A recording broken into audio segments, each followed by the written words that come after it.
നമസ്കാരം, മലയാളി വാർത്തയിലേക്ക് സ്വാഗതം. കൊച്ചി തീരത്ത് മുങ്ങിയ കപ്പലുള്ളതിൽ അപകടകരമായത് 73 കണ്ടെയ്നറുകളാണ്.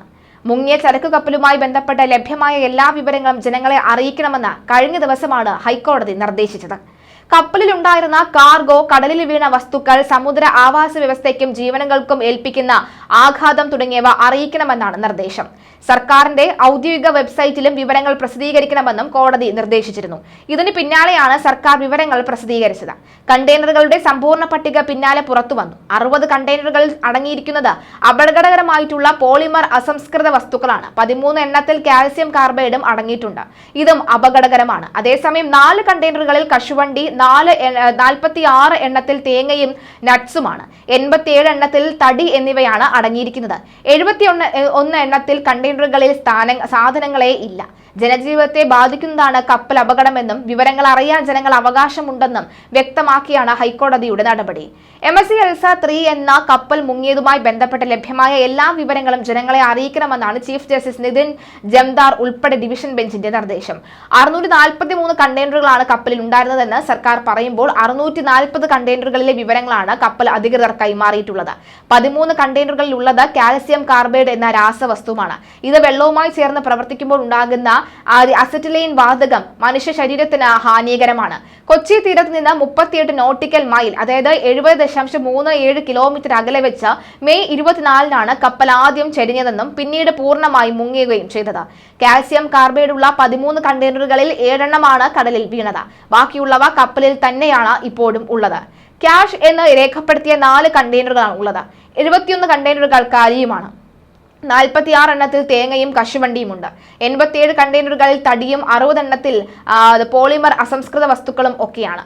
ഇപ്പോഴിതാ കടലിൽ പോയ മീൻപിടുത്തക്കാർക്ക്, തമിഴ്നാടൻ മീൻപിടുത്തക്കാർക്ക് ലഭിച്ചത് ഒരു വഞ്ചി നിറയെ തേങ്ങയും മറ്റുള്ളവർക്ക് ലഭിച്ചത് മീനുകളോടൊപ്പം തന്നെ കശുവണ്ടിയുമാണ്.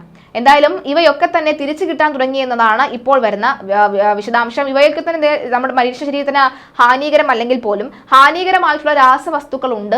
അവ ഭക്ഷിച്ചു കഴിഞ്ഞാൽ ഉണ്ടാകുന്ന പൊല്ലാപ്പാണ് ഇപ്പോൾ ഹൈക്കോടതിയും രൂക്ഷമായി വിമർശിച്ചിരിക്കുന്നത്.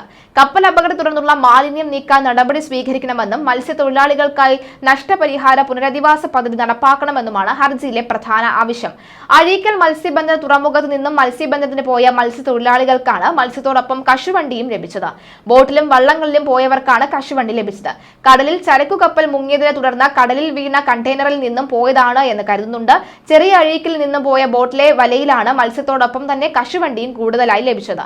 കഴിഞ്ഞ ദിവസങ്ങളിൽ ചില മത്സ്യത്തൊഴിലാളികളുടെ വലിയ വലയിൽ വല കീറുകയും ഒക്കെ ചെയ്തിരുന്നു. നാശനഷ്ടം സംഭവിക്കുകയും ചെയ്തിട്ടുണ്ട്. മത്സ്യത്തിനായി വിരിക്കുന്ന വല കടലിലെ അടിത്തട്ടിലെ വസ്തുക്കളിൽ തട്ടിയാണ് കീറിയത് എന്നാണ് മത്സ്യത്തൊഴിലാളികൾ പറയുന്നത്. കടലിൽ ചരക്കു കപ്പൽ മുങ്ങിയ ശേഷം വളരെ ജാഗ്രതയോടുകൂടിയാണ് മത്സ്യത്തൊഴിലാളികൾ മത്സ്യബന്ധനം നടത്തുന്നത്. കപ്പൽ അപകടം 27 കണ്ടെയ്നറുകൾ കൊല്ലം പോർട്ടിൽ ഉണ്ടായത് 28 എണ്ണമാണ്. ഇത് 28 എണ്ണവും ശൂന്യമായി ഉണ്ട് എന്നാണ് വിവരം. എന്തായാലും ചരക്ക് കപ്പൽ മുങ്ങിയതിനെ തുടർന്ന് കൊല്ലം തീരത്തടിഞ്ഞ കണ്ടെയ്നറുകളിൽ 27 എണ്ണം കൊല്ലം പോർട്ടിലേക്ക് മാറ്റിയതായി കളക്ടർ N ദേവദാസ് പറയുന്നു.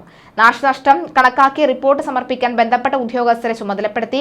കടൽ ഭിത്തികൾ തകർന്നതിന്റെ വിവരങ്ങൾ ഇറിഗേഷൻ വകുപ്പ് കോർഡിനേറ്റ് ചെയ്തിട്ടുണ്ട്. മീൻ വല തകർന്നുപോയ അനുബന്ധ ഉപകരണങ്ങളുടെ ഉടമകളായ മത്സ്യത്തൊഴിലാളികളുടെ വിവരങ്ങൾ ഫിഷറീസ് വകുപ്പാണ് സമർപ്പിക്കേണ്ടത്. സ്വകാര്യ വ്യക്തികൾക്കായി ഉണ്ടായ നാശനഷ്ടങ്ങൾ കണക്കാക്കാൻ വില്ലേജ് ഓഫീസർമാരെയും ചുമതലപ്പെടുത്തി. അപകടകരമായ വസ്തുക്കൾ അടങ്ങിയ കണ്ടെയ്നറുകൾ കണ്ടെത്താൻ കഴിഞ്ഞിട്ടില്ല. 44 കണ്ടെയ്നറുകളാണ് കൊല്ലം കരുനാഗപ്പള്ളി താലൂക്ക് പരിധിയിൽ ഉള്ളത്. 28 എണ്ണം ശൂന്യമാണ്. 4 കണ്ടെയ്നറുകളിലെ സാമഗ്രികൾ പരിശോധിച്ചു വരുന്നു. ബാക്കിയുള്ളവയിൽ ഗ്രീൻ ടീ, ന്യൂസ് പ്രിന്റുകൾ, അതുപോലെ തന്നെ ഈ ക്രാഫ്റ്റ് പേപ്പറുകൾ, പേപ്പർ ബോർഡ് തുടങ്ങിയവയുമാണ്. നിലവിൽ ഒഴുക്കുതോട്, അതുപോലെ തന്നെ തിരുമുല്ലവാരം, കാപ്പിൽ ബീച്ച്, നീണ്ടകര കേന്ദ്രീകരിച്ചാണ് വീണ്ടെടുക്കൽ പ്രവർത്തനങ്ങൾ ആരംഭിച്ചിട്ടുള്ളത്. മലിനീകരണ നിയന്ത്രണ ബോർഡിന്റെ നേതൃത്വത്തിൽ ഈ ആപ്തമിത്ര സിവിൽ ഡിഫൻസ് വോളണ്ടിയേഴ്സ് സംഘമാണ് കണ്ടെയ്നറുകൾ വന്നടിഞ്ഞ തീരപ്രദേശങ്ങൾ ശുചീകരിക്കുന്നത്. മുണ്ടയ്ക്കൽ മുതൽ താനി വരെയുള്ള ഭാഗത്തെ പ്ലാസ്റ്റിക് തടികൾ നീക്കി ശക്തികുളങ്ങര ഭാഗത്തുണ്ടായ മറ്റ് മാലിന്യങ്ങളും മാറ്റുകയാണ്. തുടർന്ന് പരിശോധനയ്ക്കായി മലിനീകരണ നിയന്ത്രണ ബോർഡ് സാമ്പിളുകളും ശേഖരിച്ചിട്ടുണ്ട്.